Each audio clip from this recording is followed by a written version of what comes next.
જૂનાગઢ જિલ્લા પંચાયત પ્રમુખ હરેશભાઈ ઠુમ્મર દ્વારા જામકા ગામના અકસ્માતમાં મૃત્યુ પામેલી અનુસૂચિત જાતિ પરિવારની દીકરીને 4.91 લાખનો ચેક અર્પણ. પરિવારના ભવિષ્ય માટે સહાનુભૂતિ અને આર્થિક સહાય. શ્રી હરેશભાઈ ઠુમ્મરે જામકા ગામમાં બનેલી દુઃખદ ઘટનાના પીડિત પરિવારને આજે ભાવનાત્મક અને આર્થિક સહાય પૂરી પાડી છે. ગામની 2 બહેનો અનુસૂચિત જાતિ સમાજની દીકરીઓ નિશાળે ભણવા જઈ રહી હતી ત્યારે અચાનક ઝાડ પડી જવાથી એક દીકરીનું દુઃખદ મૃત્યુ થયું હતું, જ્યારે બીજીને પણ ઈજા થઈ હતી. આ ઘટના જિલ્લા પંચાયત માટે ચિંતાનો વિષય બની હતી. પરિવારની આર્થિક તંગી અને ભવિષ્યની ચિંતાને ધ્યાનમાં રાખીને જિલ્લા પંચાયત દ્વારા તાત્કાલિક નિર્ણય લઈને 4,91,000 રૂપિયાનો ચેક આજે પરિવારને અર્પણ કરવામાં આવ્યો છે. આ રકમ પરિવારને આર્થિક સહાય તરીકે આપવામાં આવી છે, જેથી તેઓનું જીવન ફરીથી પગ પર ઊભું થઈ શકે અને બાકીના પરિવારના સભ્યોનું ભવિષ્ય સુરક્ષિત બને. Bureau chief Sarfaraz Rafai, Junagadh. મારું નામ મકવાણા કેવલ અશોકભાઈ, ગામ જામકા, તાલુકો જિલ્લો જૂનાગઢ. આજથી 15 વર્ષ પહેલાં 7/7/2008ના રોજ જામકા ગ્રામ પંચાયતમાં એક અકસ્માત થયેલો. તેમાં મારી બેન કિંજલબેન અશોકભાઈ મકવાણા તેમનું મૃત્યુ પામેલા છે. તે વતી જિલ્લા પંચાયતમાંથી પ્રમુખ શ્રી હરેશભાઈ ઠુમ્મર તરફથી અમને ચેક મળેલ છે. આજરોજ જિલ્લા પંચાયત ખાતેથી જૂનાગઢ જિલ્લામાં જૂનાગઢ તાલુકાના જામકા ગામે આજથી 15 વર્ષ પહેલાં જે શાળાએ સ્કૂલ પર જતા ભણતા બે વિદ્યાર્થીની ઉપર ઝાડ પડતા એક વિદ્યાર્થી કિંજલબેન અશોકભાઈ મકવાણાની ડેથ થયેલી. બીજા એક બેન એવા હતા જે ઘાયલ થયા હતા, જ્યોતિબેન સગનભાઈ સોલંકી, એ હયાત છે હાલમાં, અને એ ઘાયલ થયા હતા.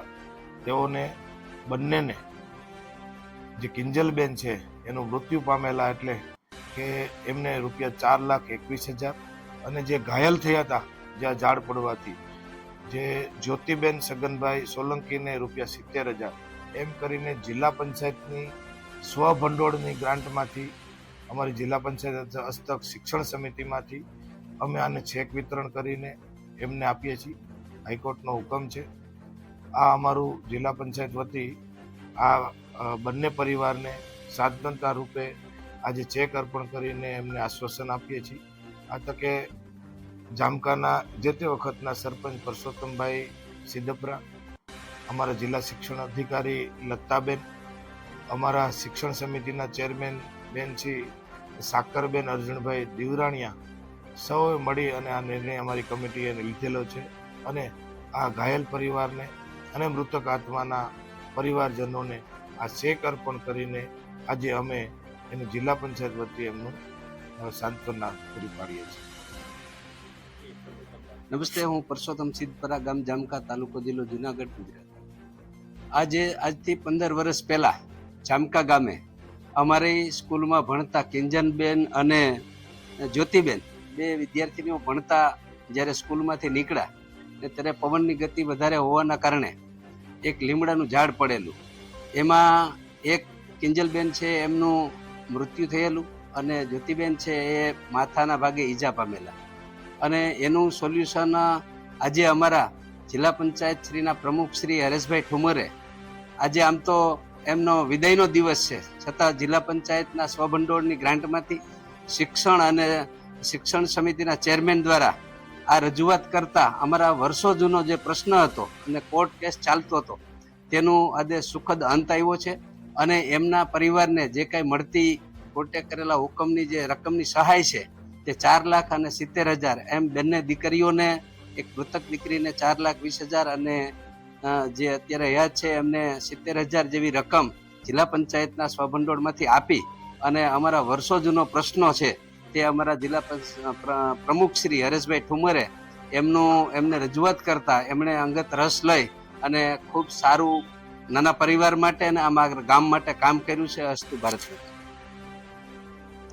આજે આપણા પ્રમુખ શ્રી હરેશભાઈ ઠુમ્મર, જુનાગઢ જિલ્લો એની આજે વિદાય સમારંભના કાર્યક્રમમાં આખા મેંદરડા વિસ્તાર અને જિલ્લામાંથી એકત્રિત થયેલા સૌ વડીલો આજે એમને અહીંયા આવકારવા માટે આવ્યા છે. ત્યારે મારે એક એમની વાત કેવી છે કે મારો જામકા ગામનો વર્ષો જૂનો પ્રશ્ન, 15 વર્ષથી અમારી દલિત સમાજની 2 દીકરીઓ એક ઝાડ પડવાથી એક ઈજાગ્રસ્ત થઈ હતી અને એકનું મૃત્યુ થયું હતું.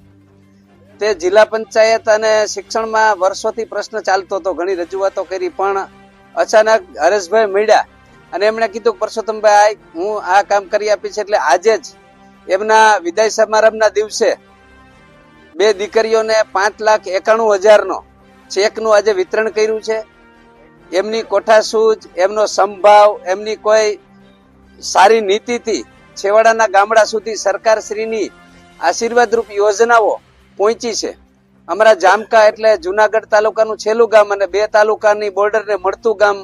ત્યાં આજે પીવાના પાણીની યોજના 11 કરોડના ખર્ચે આવી છે અને બીજી સૌની યોજનાનું ખાતમુહૂર્ત જે થઈ રહ્યું છે તે 31 કરોડના ખર્ચે આવી છે.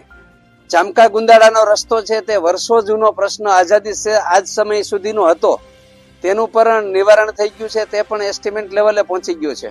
એટલે હરેશભાઈએ એના 2.5 વર્ષના કાર્યકાળમાં ખરેખર સરકારની યોજનાઓને ગામડાના છેવાડાના ભાગ સુધી પહોંચાડી છે. આપણે સૌ એને વડીલો મળી આશીર્વાદ આપીએ અને આવા કાર્યકર્તાઓ સરકારમાં આવે અને સમાજ અને સર્વ સમાજોનું કલ્યાણ થાય અને કલ્યાણકારી યોજનાઓ ઘર ઘર સુધી પહોંચે. અસ્તુ. ભારત માતા કી જય. ભારત માતા કી જય. માતરમ मातरम. हरेश तुम आगे बढ़ो. हम तुम्हारे साथ हैं. हरेश तुम आगे बढ़ो. हम तुम्हारे साथ हैं. जब तक सूरज चांद रहेगा हरेश तुम्हारा रहेगा. हरेश तुम आगे बढ़ो. हम तुम्हारे साथ हैं. वंदे मातरम. भारत माता की जय.